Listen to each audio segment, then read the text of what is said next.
Hey, fellow Trumpsters, conservatives, and people who are sick and tired of being sick and tired of the also tolerant and not so tolerant left. I'm Stephanie.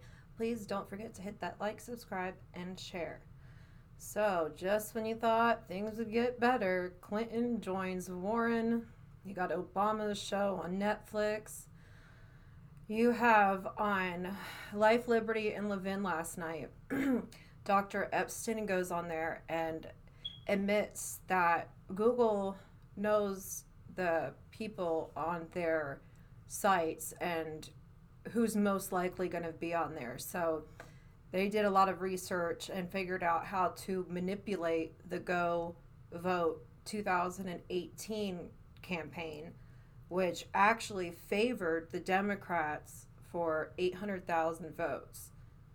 But people still think Russian hoax to get Trump when really these huge monopoly corporations that our politicians are in with and like celebrities. You have like celebrities, socialist leftists, and like these, I guess, politicians who didn't make it in Hollywood or they were not so cool. Like now they want to get in cool with these people to go to like cool dinners and movie premieres and get invited to birthday parties and dinners or Emmys. But the truth is, that's a world that we see on reality shows and stuff. They're forgetting the whole big amount of people who don't live like that.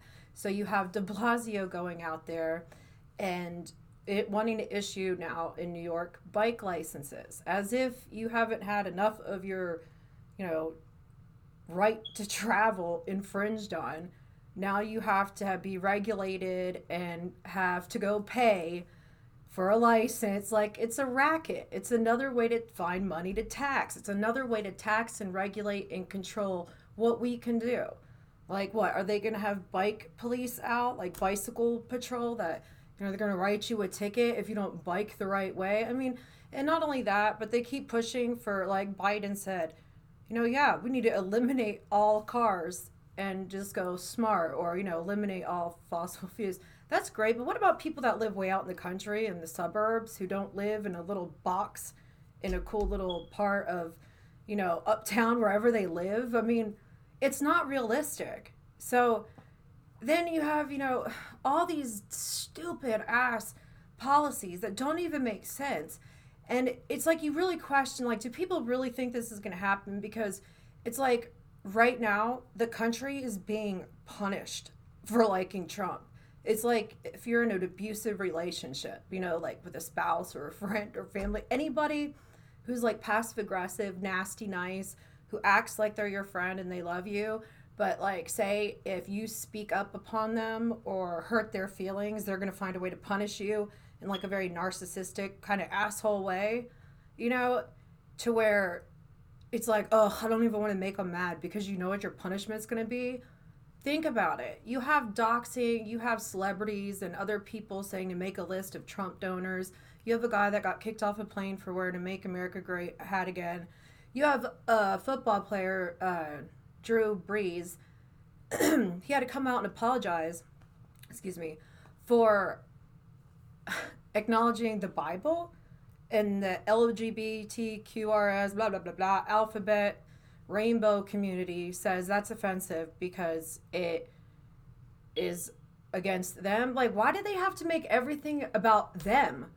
Like, dude, okay, we gave you a label, we have your flag, we respect it, you got your parade, you got drag time story hour at Whole Foods, you got all this crap pushed on our kids. Like, why do you have to take your cause and your sexual preference, or like how you live your life?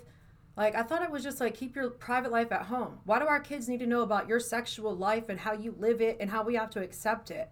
There was just an article out on Google that the alphabet community is upset because 93% of non-alphabet people don't accept them. They don't want to date them. They're not attracted to them. They get rejected by non-trans. So they're saying that they need to get public schools and public awareness in the acceptance and basically forcing us to have to be attracted to other people. Like, well, if you don't like us for who we are, we're going to indoctrinate you and brainwash you and push our propaganda on you until you accept it. So, it's not anybody hating you. It's just we're kind of tired of the rhetoric because I like God. And I don't think that you can cancel God out for me because you don't agree with my belief, but you're forcing me to live with your belief, and you're canceling out mine. And I'm so sick of like Don Lemon, the white man, the white man, the white man. He's with a white person. Kamala Harris, she's married to a white guy. AOC, she is white. Then you have Antifa. Ever notice like Antifa is kind of like the AKA, or yeah, kind of like the new modern day KKK, because they're all Democratic and they're all white people. They look like rejected meth heads. You don't see blacks and Indians and Muslims. You don't see all those people in Antifa. It's all these crazy basement living with their mom, crazy white looking people. So they can go out and attack other people and claim therefore.